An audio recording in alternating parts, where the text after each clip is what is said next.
സമൂഹ മാധ്യമങ്ങൾ വഴിയുള്ള നിഴൽ യുദ്ധം കേരളത്തിന്റെ രാഷ്ട്രീയ സംസ്കാരത്തെ മലീമസമാക്കുകയാണ്. പണ്ടത്തെ നാട്ടുംപുറങ്ങളിലെ സദാചാര പോലീസുകാരെക്കാൾ തരം താണ മോറൽ പോലീസിംഗാണ് സൈബർ ലോകത്ത് ഇപ്പോൾ നടക്കുന്നത്.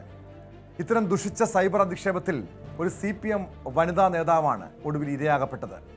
സ്വന്തം നഗ്നത മറയ്ക്കാൻ മറ്റുള്ളവരുടെ ഉടുതുണി പറിച്ചെടുക്കുന്ന രാഷ്ട്രീയ പാപ്പരത്വമെന്നാണ് CPM നേതാവ് KJ ഷൈൻ ഇന്നലെ തനിക്കെതിരായിട്ടുള്ള ഈ സൈബർ അധിക്ഷേപത്തെ വിശേഷിപ്പിച്ചത്. തനിക്കെതിരായ വ്യാജ പ്രചരണത്തിന്റെ കേന്ദ്രം പ്രതിപക്ഷ നേതാവിന്റെ ഓഫീസെന്നും KJ ഷൈൻ ആരോപിക്കുന്നു.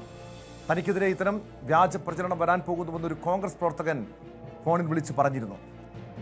മുഖ്യമന്ത്രിക്ക് ഇതുമായി ബന്ധപ്പെട്ട് പരാതി നൽകിയെന്നും വ്യാജ പ്രചരണത്തെ ശക്തമായി നേരിടുമെന്നും KJ ഷൈൻ വ്യക്തമാക്കി. ചെറിയ ദിവസങ്ങളിൽ വലിയ രീതിയിലൊരു സൈബർ ആക്രമണം തന്നെ നേരിടേണ്ടി വന്നിരിക്കുന്നു.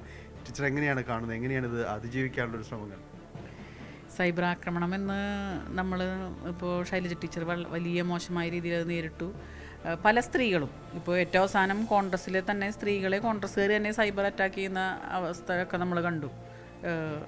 അപ്പോഴൊന്നും നമുക്ക് ഇപ്പോൾ സ്വന്തം അനുഭവത്തിൽ വരുമ്പോഴാണല്ലോ അതിൻ്റെ തീവ്രത മനസ്സിലാകുക.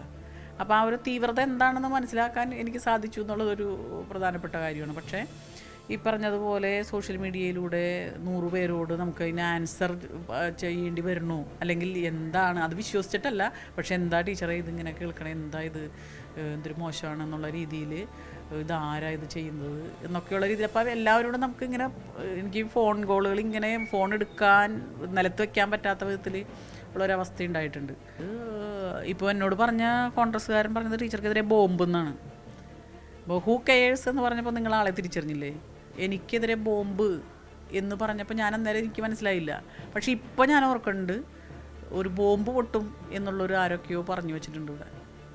പക്ഷെ അത് ഇങ്ങനെ ഈ അടുത്തുള്ളവരെ അടുത്തറിയുന്നവരെയൊക്കെ തന്നെ നമ്മളങ്ങനെ ഇപ്പോൾ രാഷ്ട്രീയത്തിന് അപ്പുറത്താണ് നിൽക്കുന്നതെങ്കിൽ പോലും നമ്മൾ വ്യക്തികൾ തമ്മിലൊരു ബന്ധമുണ്ടല്ലോ. അപ്പം അത് വെച്ച് നോക്കുമ്പോൾ അങ്ങനെയൊക്കെ പറയാൻ പറ്റുമോ, അങ്ങനെയൊക്കെ ചെയ്യുമോ എന്നുള്ളൊരു വിഷമത്തോടു കൂടി സങ്കടത്തോടു കൂടി അത് ആലോചിച്ചു. കോൺഗ്രസ് ആണ് ഇതിന് പിന്നിലെന്ന് തന്നെയാണ് ടീച്ചർ? തീർച്ചയായിട്ടും, ഉറപ്പായിട്ടും കോൺഗ്രസ് എന്നുള്ള ആ ഒരു ഒറ്റ ഇത് ഞാൻ കൊടുക്കുന്നില്ല. അതിനകത്തുള്ള ഏറ്റവും മ്ലേച്ഛമായ ജീർണിച്ച മാനസികാവസ്ഥയുള്ള കുറേ പേര് അതിൻ്റെ അകത്ത് കടന്നുകൂടിയിട്ടുണ്ട്, അധികാരത്തിനും പണത്തിനും വേണ്ടി. അങ്ങനെയുള്ള ആളുകൾക്ക് വേറെ മാർഗമൊന്നുമില്ല, ഇതിൽ പിടിച്ചു നിൽക്കുക, അതിനുവേണ്ടി ആ നല്ല രാഷ്ട്രീയത്തെ മോശപ്പെടുത്തുക. രാഷ്ട്രീയം എന്ന് പറയുന്നത് മനുഷ്യർക്ക് വേണ്ടിയാണ്, ഏത് രാഷ്ട്രീയമാണെങ്കിലും. അതിനെ വേറെ രീതിയിൽ ഉപയോഗിക്കുന്നവരാണ് അതിനെ മലീമസമാക്കുന്നത്. ഞങ്ങൾ എല്ലാവരും കൂടി ഇരുന്ന് ആലോചിച്ചു. അപ്പോൾ ആലോചിച്ച് നോക്കി കഴിഞ്ഞപ്പോൾ നമ്മുടെ പേരൊന്നും പറയുന്നില്ല, സ്വാഭാവികം അത് ആ രീതിയിൽ തന്നെ അത് പോകുമെന്നാണ് കരുതിയത്. പക്ഷേ 2-3 ദിവസം കഴിയുമ്പോഴേക്കാണ് അതിൻ്റെ രൂപവും ഭാവവും മാറുന്നത്. നമ്മൾ ആദ്യം കണ്ടായിരുന്ന ദോഷകരമായെന്ന് തോന്നിയ ഒരു സംഭവം വലിയ തോതിൽ വ്യക്തിപരമായിട്ട് ആളുടെ പേരെടുത്ത് പറഞ്ഞുകൊണ്ടുള്ള ആക്രമണത്തിലേക്ക് നീങ്ങുകയാണ്. അപ്പോൾ ഇവിടെ സൂചിപ്പിച്ചതുപോലെ നമുക്ക് സ്വാഭാവികമായിട്ട് ആദ്യം ഒരു ചെറിയൊരു വിഷമം ഉണ്ടായിട്ടുണ്ട്. പിന്നീട് നമ്മളതൊക്കെ അറിയാവുന്ന പോലെ നമ്മളെ വിശ്വസിക്കുന്ന നമ്മുടെ പാർട്ടിയും അതുപോലെ തന്നെ നമ്മുടെ പൊതുസമൂഹവും അതുപോലെ നമ്മളറിയുന്ന നമ്മുടെ ബന്ധുക്കളും ഒക്കെ നമ്മുടെ കൂടെ നിന്ന് കഴിഞ്ഞപ്പോൾ അതിനേക്കാളുപരി പറയുന്നത് നമുക്ക് പറയാനുള്ള നമ്മുടെ പാർട്ടിയുടെ ഏരിയ സെക്രട്ടറി ഉൾപ്പെടെയുള്ളവരുമായി സംസാരിക്കുകയും അവർ ജില്ലാ സെക്രട്ടറി വന്നു എല്ലാം ആലോചിച്ച് കഴിഞ്ഞപ്പോൾ ഒരുമിച്ച് നിന്നുകൊണ്ട് നമുക്ക് ഇതിനെ നേരിടണം എന്നുള്ള രീതിയിലുള്ള സപ്പോർട്ടും കൂടെ ആയപ്പോഴേക്കും നമുക്കൊരു ധൈര്യം കിട്ടി, നമ്മളത് നേരിടുകയാണ്. തീർച്ചയായും അതിനൊരു രാഷ്ട്രീയ അജണ്ടയുണ്ട്. അത് ആ രീതിയിൽ തന്നെയാണ് അത് രൂപീകരിക്കപ്പെട്ടത് എന്ന് തന്നെ അവർ വിശ്വസിക്കുന്നു. തീർച്ചയായും കോൺഗ്രസ്സുകാർ തന്നെ ഇതിൻ്റെ പിറകിലുണ്ടെന്ന് ആ ടീച്ചർ പറയുകയും ചെയ്യുന്നു. കുടുംബത്തിൻ്റെയും പാർട്ടിയുടെയും പിന്തുണയോടുകൂടിയാണ് ഈ ഒരു വൈഷമ്യങ്ങളെ അതിജീവിച്ചത് എന്നവർ കൂട്ടിച്ചേർക്കുകയും ചെയ്യുന്നു. കേസും തുടർ നടപടികളുമായി മുന്നോട്ട് പോകുമെന്ന് തന്നെയാണ് ഷൈൻ ടീച്ചറും കുടുംബവും. എറണാകുളത്തെ CPM നേതാക്കൾക്കെതിരായ ആരോപണം എങ്ങനെ പുറത്തു വന്നെന്ന് KN ഉണ്ണികൃഷ്ണൻ MLA പ്രസ്താവനയിൽ വ്യക്തമായെന്ന് പ്രതിപക്ഷ നേതാവ് VD സതീശൻ. അത് തൻ്റെ തലയിൽ കെട്ടിവെക്കേണ്ടെന്നാണ് സതീശൻ പറയുന്നത്. KJ ഷൈനെതിരായ സൈബർ ആക്രമണത്തിന് പിന്നിൽ CPM തന്നെയെന്നാണ് എറണാകുളം DCC പ്രസിഡന്റ് മുഹമ്മദ് ഷിയാസ് ആരോപിക്കുന്നത്. ഇതെങ്ങനെയാണ് പുറത്തു പോയതെന്ന് അത് KN ഉണ്ണികൃഷ്ണന്റെ പ്രസ്താവനയിൽ വരികൾക്കിടയിലുണ്ട്. അദ്ദേഹം പറഞ്ഞല്ലോ, കോൺഗ്രസ് ആസൂത്രിതമായി തല്ലത് നടത്തിയിരിക്കുന്നു, ഇത് അദ്ദേഹത്തെ വേട്ടയാടുമാണ് എന്നാ പറയും. ഇതെങ്ങനെയാണ് ഈ വാർത്ത പുറത്തു പോയതെന്ന് CPM അന്വേഷിക്കുന്നതായിരിക്കും നല്ലത്. ഏത് യൂട്യൂബ് ചാനലിലാണ് ആദ്യം ഇത് വന്ന് നിങ്ങൾ അന്വേഷിക്കും. ഞാൻ കോൺഗ്രസ്സുകാരും കൊടുക്കുന്നില്ല എന്നൊന്നും ഞാൻ പറയുന്നില്ല, കൊടുക്കുന്നുണ്ടാവും. കാരണം കഴിഞ്ഞ 1 മാസമായിട്ട് നിലനിൽക്കുന്ന CPM കോൺഗ്രസ് സംഘർഷത്തിന്റെ ഭാഗമായിട്ട് ചെയ്യുന്നുണ്ടാവും. അതിന് എൻ്റെ തലയിൽ വെക്കണ്ട. ആര് അതിപ്പോൾ എൻ്റെ വീട്ടിലേക്ക് കാളയായിട്ട് പ്രകടനം, എൻ്റെ വീട്ടിലേക്ക് കോഴിയായിട്ട് പ്രകടനം, ഇത് ഞാനും ചെയ്തിട്ടില്ല. ഞാനാണ് കേസിൽ പ്രതി. ഇന്ന് CPM-ന്റെ വനിതാ നേതാക്കന്മാർക്ക് പോലും അവരുടെ പൊതുജീവിതവും രാഷ്ട്രീയ ജീവിതവും മുന്നോട്ട് കൊണ്ടുപോകാൻ കഴിയാത്ത രീതിയിൽ അവർക്കെതിരായി ദുരാരോപണങ്ങൾ CPM തന്നെ നേതൃത്വത്തിൽ ഉണ്ടാക്കിയെടുക്കുന്നത്. ഈ വിഷയവുമായി ബന്ധപ്പെട്ട് എവിടെ നിന്നാണ് ഈ ആരോപണമുണ്ടായത്, ആരാണ് ആദ്യം ഈ ആരോപണങ്ങൾ ഉന്നയിച്ചത്, എവിടെ നിന്നാണ് ഉണ്ടായതെന്ന് CPM ഇതുവരെ അന്വേഷിച്ചിട്ടുണ്ടോ? എത്രയോ ദിവസക്കാലമായി വിവിധ പ്രദേശങ്ങളിൽ നിന്നുള്ള CPM നേതാക്കന്മാരുൾപ്പെടെ കോൺഗ്രസിൻ്റെ നേതാക്കന്മാരുൾപ്പെടെ ഞങ്ങളോട് പറഞ്ഞിട്ടുണ്ട്. ഞങ്ങളാരും അത് പൊതുസമൂഹത്തിലോ അല്ലെങ്കിൽ സോഷ്യൽ മീഡിയയിലോ ഞങ്ങളാരും എഴുതിയിട്ടില്ലല്ലോ. ഞാനൊരു DCC പ്രസിഡന്റ് അല്ലേ. എനിക്ക് ഈ വിവരം ഈ മാധ്യമത്തിൽ വരുന്നതിന് എത്രയോ ദിവസക്കാലം മുമ്പ് എന്നോട് വിവിധ ആളുകൾ വിളിച്ചു പറഞ്ഞു. അപ്പോൾ അടിസ്ഥാനപരമായിട്ടുള്ള ഒരു തെളിവില്ലാതെ നമ്മൾ എങ്ങനെയാണ് ഈ കാര്യങ്ങൾ ഉന്നയിക്കാൻ സാധിക്കുക? അപ്പോൾ ആ തെളിവില്ലാത്ത കാര്യം നിരന്തരം പറഞ്ഞ് അത് പിന്നീട് ഒരു പത്രത്തിൽ വാർത്തയായി വന്നു. ആ വിഷയമാണ് പിന്നീട് സാമൂഹ്യ മാധ്യമങ്ങളിലടക്കം വലിയ ചർച്ചയായത്. സാമൂഹ്യ മാധ്യമങ്ങൾ ആർക്കാണ് നിയന്ത്രിക്കാൻ സാധിക്കുക? ഏത് രാഷ്ട്രീയ പാർട്ടിക്കാണ് നിയന്ത്രിക്കാൻ സാധിക്കുക? വിശദാംശങ്ങളുമായി ഡാനി ഇപ്പോൾ ചേരുന്നുണ്ട് കൊച്ചിയിൽ നിന്ന്. ഡാനി, അങ്ങേറ്റം തരം താണൊരു രാഷ്ട്രീയ സംസ്കാരമാണ് കേരളത്തിൽ ഇപ്പോൾ രൂപപ്പെട്ടിരിക്കുന്നത്. അതായത് സമൂഹ മാധ്യമങ്ങളിലൂടെ മറ്റുള്ളവർക്ക് നേരെ അങ്ങേയറ്റം മോശമായ രീതിയിലുള്ള അധിക്ഷേപങ്ങൾ നടക്കുന്നു.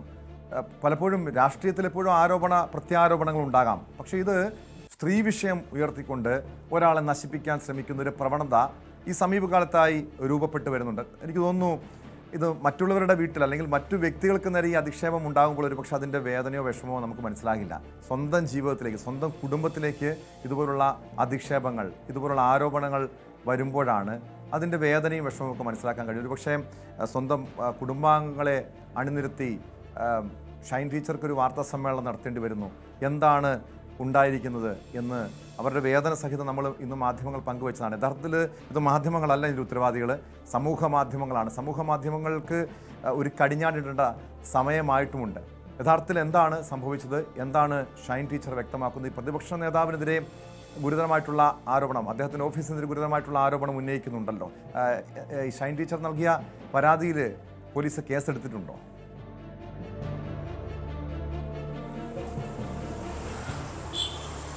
ടോം, ഷൈൻ ടീച്ചർ നൽകിയ പരാതി സ്വീകരിച്ചിട്ടുണ്ട്. മുഖ്യമന്ത്രിയും അതോടൊപ്പം തന്നെ DGPക്കും അടക്കം പരാതി നൽകിയിട്ടുണ്ട്.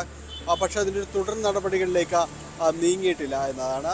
ഏതായാലും ഇതിൻ്റെ ഒരു വിശദാംശങ്ങൾ ശേഖരിച്ചിട്ടുണ്ട്. വിശദാംശങ്ങളടക്കം അവർ ഈ ഒരു വന്ന യൂട്യൂബ് ചാനലുകളുടെ ലിങ്ക്, അതോടൊപ്പം ഇതുമായി ബന്ധപ്പെട്ട് വന്നിട്ടുള്ള ചിലരുടെ പ്രസ്താവനകൾ, ഇതെല്ലാം തന്നെ അവർ സൂചിപ്പിച്ചിട്ടുണ്ട്. ഇതിൽ നടപടികളിലേക്ക് നീങ്ങണം എന്ന് തന്നെ അവർ ആവശ്യപ്പെടുന്നു. അതുകൊണ്ട് തന്നെയാണ് ഇന്ന് കുടുംബവുമൊത്ത് അവർ വാർത്താ സമ്മേളനം നടത്തുന്നതും. ഈ കാര്യങ്ങളിൽ യാതൊരു വിട്ടുവീഴ്ചയ്ക്കും ഇല്ല. കാരണം മുന്നോട്ട് തന്നെ പോകുക. ഈ സൈബർ കാലഘട്ടത്തിൽ വലിയ രീതിയിലുള്ള അധിക്ഷേപങ്ങൾക്ക് ഇരയാകുന്നു. അതുകൊണ്ട് ഇനി വരുന്നവർക്ക്, ഇനി ഈ അധിക്ഷേപിക്കപ്പെടുന്നവരും അവരും തന്നെ ഈ രീതിയിലേക്ക് രാഷ്ട്രീയ കക്ഷി ഭേദമന്യേ മുന്നോട്ട് വരണമെന്നെല്ലാം തന്നെ ടീച്ചർ പറഞ്ഞു വയ്ക്കുന്നുണ്ട്. ഇതിൽ തുടക്കത്തിൽ ടോം സൂചിപ്പിച്ചതുപോലെ ഇതിൽ വലിയ രീതിയിൽ മുറിവേൽക്കുന്ന സംഭവം തന്നെയാണ്. ഇത് പരസ്പരം തിരിച്ചറിയാനുള്ള ഒരു അവസരം എന്ന രീതിയിൽ തന്നെ കണ്ടുകൊണ്ട് പോകണം. കാരണം ഈ രീതിയിൽ ഈ രാഷ്ട്രീയ ആരോപണങ്ങൾ പലപ്പോഴും ഉയർന്നു വരുമ്പോൾ അത് ആദ്യഘട്ടത്തിലെല്ലാം തന്നെ, അത് ഈ സൈബർ യുഗത്തിന് മുൻപെല്ലാം തന്നെ അതൊരു ആക്ഷേപങ്ങളായും എല്ലാം തന്നെ നിലനിന്നിരുന്നുവെങ്കിൽ ഇന്ന് അതിന് അധിക സമയം വേണ്ട. വളരെ പെട്ടെന്ന് ലോകമെമ്പാടും പറക്കുന്ന രീതിയിലേക്ക്, കൈകാര്യം ചെയ്യാൻ കഴിയുന്ന രീതിയിലേക്ക് ഇന്നത്തെ സംവിധാനങ്ങളെല്ലാം തന്നെ മാറിയിരിക്കുന്നു.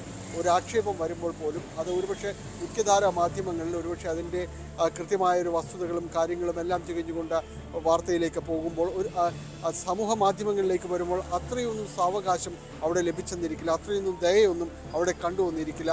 അവിടെയാണ് ഇന്ന് VD സതീശൻ പറഞ്ഞതുപോലെ ഇതിൽ കൃത്യമായ രീതിയിൽ രണ്ട് വശത്തും സൈബർ ആക്രമണം കഴിഞ്ഞ് കുറച്ച് നാളുകളായി നടക്കുന്നു. അതിൻ്റെ ഒരു സ്ഫുരണങ്ങൾ എല്ലാ ഭാഗത്തും കണ്ടേക്കാം. പക്ഷേ അത് തൻ്റെ തലയിൽ കെട്ടിവെക്കരുത് എന്നെല്ലാം തന്നെ അദ്ദേഹം പറയുന്നുണ്ട്.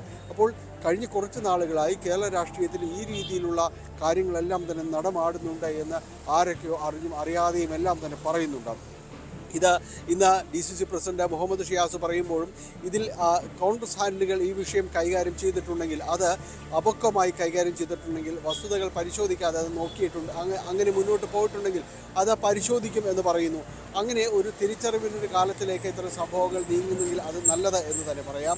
എന്തായാലും ഈ വിഷയം വലിയ രീതിയിലുള്ളൊരു രാഷ്ട്രീയ ചർച്ചയായിട്ട് തന്നെ മാറിയിട്ടുണ്ട്. കഴിഞ്ഞ ദിവസങ്ങളിൽ അത് പേര് സൂചിപ്പിക്കാതെ ചില സൂചനകൾ മാത്രമായിരുന്നുവെങ്കിൽ ഇന്നലെ ഒരു രാവിലെ കുറച്ച് സമയം കഴിഞ്ഞപ്പോൾ തന്നെ അതിൻ്റെ ഒരു ഭാവങ്ങൾ മാറി എന്ന് പറയാം. കാരണം പേര് വെച്ചുകൊണ്ട് അതോടൊപ്പം തന്നെ പോസ്റ്റർ പടം തന്നെ ഉപയോഗിച്ചുകൊണ്ട് കൃത്യമായ രീതിയിൽ തന്നെ ആ പടം ചിത്രങ്ങൾ ഉപയോഗിച്ചുകൊണ്ട് തെരഞ്ഞെടുപ്പ് കാല ചിത്രങ്ങൾ KJ ഷൈൻ്റെ അടക്കം ഉപയോഗിച്ചുകൊണ്ട് തന്നെ ഒരു ആക്രമണത്തിലേക്ക് ഇതെല്ലാം തന്നെ മുന്നോട്ട് പോവുകയും ചെയ്യുന്ന രീതിയിലേക്ക് കാര്യങ്ങളെല്ലാം തന്നെ മാറിയിരിക്കുന്നു. അതോടുകൂടിയാണ് ഇവർ പ്രതിരോധിക്കാൻ തയ്യാറായിട്ട് മുന്നോട്ട് വരേണ്ടി വന്നത്. പ്രത്യേകിച്ച് അവരുടെ കുടുംബത്തെ കൂടി ഇതിലേക്ക് വലിച്ചിഴക്കപ്പെടുന്ന ഒരു സാഹചര്യത്തിലേക്ക് കാര്യങ്ങൾ മാറിയപ്പോൾ മറ്റൊന്നും ചെയ്യാനില്ല, അവർക്ക് പ്രതിരോധിച്ച് തീരൂ എന്ന രീതിയിലേക്ക് വരുന്നു. കാരണം ഇതൊരു ഹീനമായ ഇന്ത്യയുടെ വെറുപ്പിൻ്റെ എല്ലാം തന്നെ ഒരിടമായിട്ട് തന്നെ ചിലരെങ്കിലും അത് മാറ്റിയെടുത്തു എന്നതാണ്. എന്തായാലും ഇത് എന്താണ് ഇതിൻ്റെ ഉറവിടം എന്നത് സംബന്ധിച്ചുള്ള ഒരു തർക്കവിതർക്കങ്ങളെല്ലാം തന്നെ തുടരുകയാണ്. അത് കോൺഗ്രസ് ആരോപിക്കുന്നത് ഇത് CPM-ന് അകത്ത് തന്നെയുള്ള ചിലരാണ് ഇതിൻ്റെ എല്ലാം തന്നെ പ്രയോക്താക്കൾ എന്ന് പറയുന്നു. ആദ്യം അവിടെ അന്വേഷിക്കട്ടെ കാര്യങ്ങൾ, CPM ആദ്യം അന്വേഷിക്കാൻ തയ്യാറാകട്ടെ, അപ്പോൾ അവർക്ക് കൃത്യമായ രീതിയിലുള്ള മറുപടി കിട്ടും. മറ്റെവിടെയും പോകേണ്ടതില്ല, വീടിനകത്ത് തന്നെ അന്വേഷിക്കട്ടെ എന്ന രീതിയിലാണെന്ന് പ്രതിപക്ഷ നേതാവും അതോടൊപ്പം തന്നെ DCC പ്രസിഡന്റുമെല്ലാം ഇതിന് മറുപടി പറഞ്ഞത്. എന്നാൽ അതേസമയം കൃത്യമായ രാഷ്ട്രീയ ലക്ഷ്യങ്ങളോടുകൂടി തന്നെയാണ് തന്നെ ഇതിൻ്റെ ഇരയാക്കുന്നതെന്ന് KJ ഷൈൻ പറയുന്നു. അതോടൊപ്പം തന്നെ മറ്റ് CPM നേതാക്കളും ഇത് തന്നെയാണ് പറയുന്നത്. ഇതിൻ്റെ പ്രഭവ കേന്ദ്രമെന്ന് പറയുന്നത് പറവൂർ തന്നെയാണെന്ന് ആദ്യഘട്ടത്തിൽ പറഞ്ഞുവെങ്കിൽ പിന്നീട് അത് കൃത്യമായ ആ സ്ഥലം അടയാളപ്പെടുത്തുന്നു. അത് പ്രതിപക്ഷ നേതാവിൻ്റെ ഓഫീസ് തന്നെയാണെന്ന് KJ ഷൈൻ പറയുന്നു. എന്തായാലും അതൊരു ആരോപണമായി നിലനിൽക്കുകയാണ്. ഇതിൽ ആദ്യം അവർക്ക് മുന്നറിയിപ്പുകൾ നൽകിയിരുന്നു എന്നതായിട്ട് KJ ഷൈൻ തന്നെ പറയുന്നുണ്ട്. ഒരു ബോംബ് വരുന്നുണ്ട് എന്ന് തന്നെ അറിയാവുന്ന ഒരു കോൺഗ്രസ് പ്രവർത്തകൻ പറഞ്ഞു. എന്നാൽ അത് ഇതാണ് എന്ന് തനിക്ക് മനസ്സിലായില്ല എന്ന് പറയുന്നു. ഇന്ന് DCC പ്രസിഡന്റ് പറയുന്നു അങ്ങനെ ആരെയെങ്കിലും പേരെടുത്ത് പറയുന്നുണ്ടെങ്കിൽ അത് പറയട്ടെ, തങ്ങളത് പരിശോധിക്കാമെന്ന് പറയുന്നു. ഏതായാലും ഇത് ആരോപണ പ്രത്യാരോപണങ്ങളായി തന്നെ നിലനിൽക്കുന്നു എന്നതിനിടയിൽ തന്നെയാണ് ഈ രീതിയിലുള്ള ഒരു സൈബർ ആക്രമണം അത് എത്ര കണ്ട കേരള രാഷ്ട്രീയത്തിനും അതെല്ലാം തന്നെ ഗുണകരമാകുമെന്നത് അത് പരിശോധിച്ച് മാത്രം പറയേണ്ടതാണ്. പ്രത്യേകിച്ച് ആരെയും എളുപ്പത്തിൽ പെടുത്താൻ കഴിയുന്ന ഒരു വിഷയത്തിലേക്ക് തീർച്ചയായും പ്രത്യേകിച്ചും ഈ പൊതുരംഗത്തേക്ക് വരുന്ന സ്ത്രീകളെ ഈ രീതിയിൽ അധിക്ഷേപിക്കുന്ന പ്രവണത ഒട്ടും നല്ലതല്ല.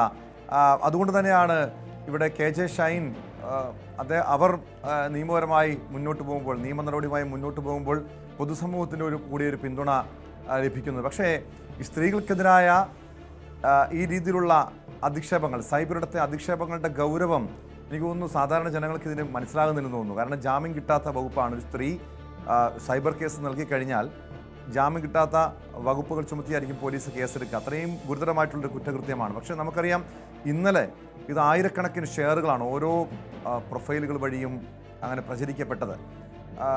ഒരുപക്ഷെ അവരുടെ ഭർത്താവിന്, അവരുടെ മക്കൾക്ക്, അവർക്കൊക്കെ കുടുംബാംഗങ്ങൾക്ക് അനുഭവിക്കേണ്ടി വന്ന ഒരു മാനസിക സംഘർഷമുണ്ട്. ഇതൊരുപക്ഷെ നിയമ നടപടിയുമായി, ശക്തമായ നിയമ നടപടിയുമായി മുന്നോട്ട് പോകാൻ തന്നെയാണ് KJ ഷൈൻ്റെ തീരുമാനം. വ്യക്തിപരമായി ആരെങ്കിലും പരാമർശിച്ചുകൊണ്ട് പരാതി നൽകിയിട്ടുണ്ടോ? പരാതിയിൽ കാരണം ഒരു ഒന്നോ രണ്ടോ പ്രൊഫൈലുകളല്ല, ആയിരക്കണക്കിന് പ്രൊഫൈലുകൾ വഴിയാണ് KJ ഷൈനും MLA-ക്കുമെതിരായിട്ടുള്ള സൈബർ അധിക്ഷേപം ഉണ്ടായത്.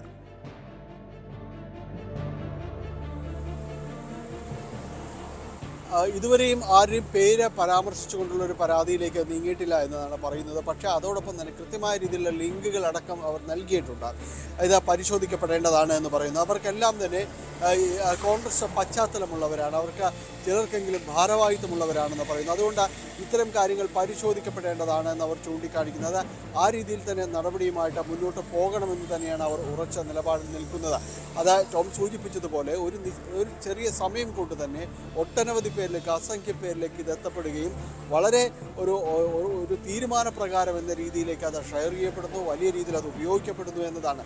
ആദ്യഘട്ടത്തിലുള്ള ഈ രീതിയിലുള്ള ഈ അപവാദ പ്രചാരണങ്ങളിൽ മറ്റു പേരുകളോ കാര്യങ്ങളോ ഒന്നും ഉണ്ടാകാതിരുന്നതിനെ തുടർന്നാണ് ഇവരെ പ്രതികരിക്കാൻ നിർബന്ധിതരാക്കണം, അല്ല എങ്കിൽ ഇതൊരു ചർച്ച ചെയ്യപ്പെടുന്ന വിഷയമാക്കണമെന്ന ലക്ഷ്യത്തോടു കൂടി തന്നെയാണ് പിന്നീട് ഈ രീതിയിലേക്ക് അവരുടെ ചിത്രങ്ങളടക്കം ഉപയോഗിച്ചുകൊണ്ട് തന്നെ പോകുന്നൊരവസ്ഥയിലേക്ക് വന്നത്. അപ്പോൾ ഇത് കാൽക്കുലേറ്റ് ചെയ്തപ്പെട്ടിട്ടുള്ളതാണ്, കൃത്യമായ ആസൂത്രണത്തോടു കൂടി തന്നെ നടപ്പാക്കിയിട്ടുള്ള ഒരു പ്ലോട്ടാണ് എന്ന് തന്നെയാണ് അവർ പറയുന്നത്. അതുകൊണ്ടാണ് ഈ രീതിയിലേക്കുള്ള പ്രചാരണങ്ങൾ മാറിയത്, അതിൻ്റെ ഒരു സ്വഭാവം മാറിയത് പെട്ടെന്നാണ്. അതുകൊണ്ട് ഇതിന് പിറകിൽ കൃത്യമായ ആളുകളുണ്ട് എന്ന് തന്നെ അവർ വിശ്വസിക്കുന്നു. അതിന് രാഷ്ട്രീയ കാരണങ്ങളാണ് KJ ഷൈൻ ചൂണ്ടിക്കാണിക്കുകയും ചെയ്യുന്നത്. എന്തായാലും പരാതിയുമായി മുന്നോട്ട് പോകുന്നു. ഇതിൽ കൃത്യമായി പാർട്ടി അതിനൊപ്പം തന്നെ നിൽക്കുമെന്ന് പ്രഖ്യാപിച്ചിട്ടുണ്ട്.